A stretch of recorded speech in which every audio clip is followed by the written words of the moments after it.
After last week's premiere and an influx of new, often disgruntled viewers to my channel, I thought I'd best clarify my perspective on the series before we go on. Put bluntly, I love this series. I bucking love this series and still consider it my favorite ongoing Western animated series. And it's because of that, and as a true fan and analyst, I see it my duty to highlight the series best, and also inversely note where it can be improved so it can be, improved. The season opener was a good episode, I never said it wasn't, but it did also fall short of what it could have been, and I'm not going to sugarcoat that. And I will never sugarcoat an episode and pretend it is as equally good as past ones when I don't find it to be. To do so in my mind is to disrespect the series and say it's not up to criticism. Or put in other terms, not every episode can be equal, and trying to force that concept that they are equally good is, well, stupid. If you want to see an example of why, well, watch the season opener again. That said, I don't have to sugarcoat this week's episode because it was bucking awesome. Why? Well, just watch on.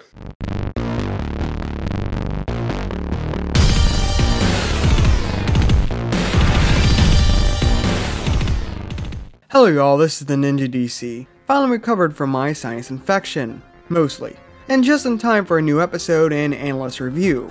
And you can all put away your torches and pitchforks, as I'm actually rather positive this time around, as I find Castle Sweet Castle is in many ways a better opener than the season opener. And no, I'm not saying Cutie Mark Map should be removed, or even that it will be less remembered than this episode. In fact, I feel it will be better remembered, as it did push new themes and an interesting and hopefully recurring new villain. It didn't push those themes as far as it could have, or it should have in my mind, fucking Locked Cottage, but it did nonetheless push them. In many ways, it reminds me of how Bats is one of Season 4's most beloved episodes. With that said, Castle Sweet Castle in many ways does a better job as an opener than, well, the opener. Season openers have several things they're supposed to do on top of, well, being good. One of which is to reestablish the main characters, which this episode does with flying colors. All the main six, and even Spike, get their time for their personalities and quirks to shine. We get to see Rarity's fashion side, Dash's love of the Wonderbolts and Daring Do, and Fluttershy's empathetic side and love of animals. Speaking of which, I was glad to see Fluttershy on spot and observant in this episode, and in fact taking on a sort of leading role in the events. And Spike is better represented here than he has been in the main series in ages, as he acts as a younger brother awkwardly trying to distract his sister, because that is what he is. But besides reintroducing characters, an opener also is supposed to reintroduce us to recent plot developments, which the episode does in a unique way by essentially showing us the weight of said events, namely the blowing up of Twilight's old home. We really get to see and feel the sorrow Twilight feels, which makes her a much more relatable character. This also leads me into how this episode does an excellent job at creating tension with no conflict, at least in the adventure kind most associate with suspense. This episode thrives on the internal conflict of Twilight's lingering regrets, and also the conflict amongst the main six's varying decorating preferences. This ends up creating a lot of natural tension as we are unsure of what will happen next, especially after the musical montage, well, fails. Seriously, those never fail. There is also this second kind of tension as well, as we are unsure of Twilight's safety in terms of her emotional stability. The castle situation is a clearly gaping wound in her psyche. We are unsure if it will be fixed by the end. The solution, however, was quite clever in the end, and a nice metaphor that hangs above their head. However, like I said with this video's opening, I won't sugarcoat this episode's flaws. The big one for me in this case was the song, which was a rather resounding meh.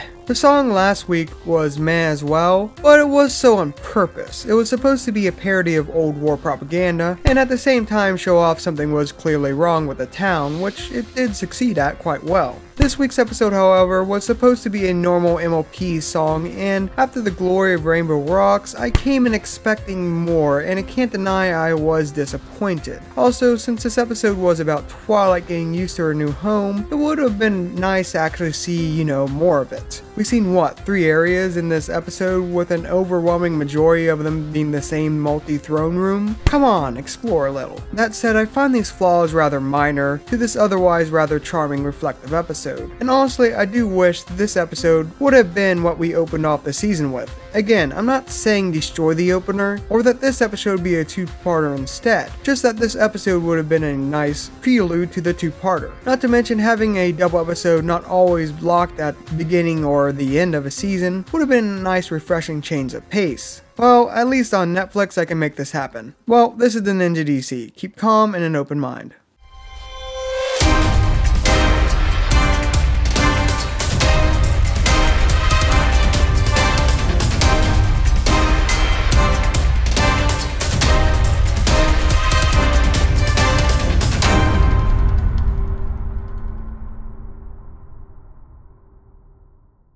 You know, as a Fluttershy fan, I really didn't address the concerns for our characterization in the season opener, mostly in regards to the first episode. Overall, I felt it was in character for Fluttershy to be the one most taken in by a conflict-free town, and with the second episode, I can see where they were going with it. Was the execution poor? Yeah, for the most part.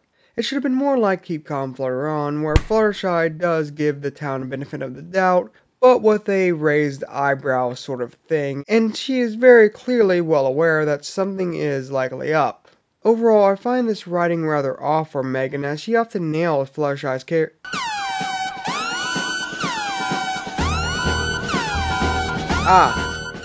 It all makes sense now.